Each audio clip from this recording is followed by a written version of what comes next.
Les téléspectateurs de TF1 vont être ravis de le retrouver. Lorsqu'il avait annoncé son départ du JT de TF1, Jean-Pierre Pernaut avait pris soin de préciser qu'il ne prendrait pas sa retraite pour autant. Il avait en effet prévu de se consacrer à de nouveaux projets au sein du groupe TF1. 3 mois après avoir présenté son dernier journal télévisé, et cédé sa place à Marie-Sophie Lacaro, le mari de Nathalie Marquet s'apprête à faire son grand retour à l'antenne. Comme l'a annoncé Europe 1 ce jeudi 25 mars, Jean-Pierre Pernaut sera aux commandes d'une série de grands reportages, intitulée À la découverte de la France, dont le premier numéro sera diffusé ce dimanche 28 mars sur La Une. Un nouveau rôle qui l'a poussé à quitter les bureaux de la capitale pour se rendre sur le terrain, à la rencontre des Français, comme il a toujours aimé le faire.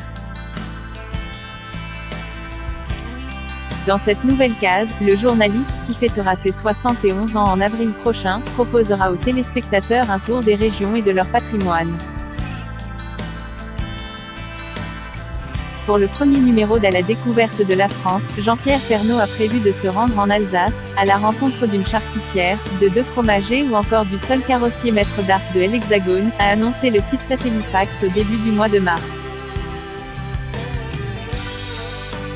J'avais envie de partager ça avec les Français, un retour aux sources qui a tout de suite plu à Jean-Pierre Pernaut, qui avait justement envie de retourner sur le terrain pour rencontrer les gens, parce que j'ai été dans ma tour à TF1, avec des correspondants qui ont fait de magnifiques reportages en région pendant des années, a-t-il confié à nos confrères de Europe 1. Et d'ajouter, j'avais envie de partager ça avec les Français que j'avais montré, avec tous les artisans exceptionnels qui, dans les régions, se battent pour le patrimoine. Pour le deuxième numéro d'À la découverte de la France, le célèbre journaliste de TF1 mettra le cap sur le Nord.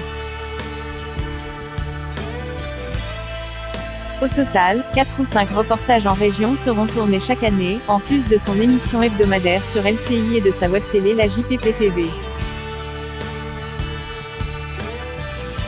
Jean-Pierre Pernaut, qui a désormais plus de temps et moins de responsabilités, assure que le JT de 13h ne lui manque pas.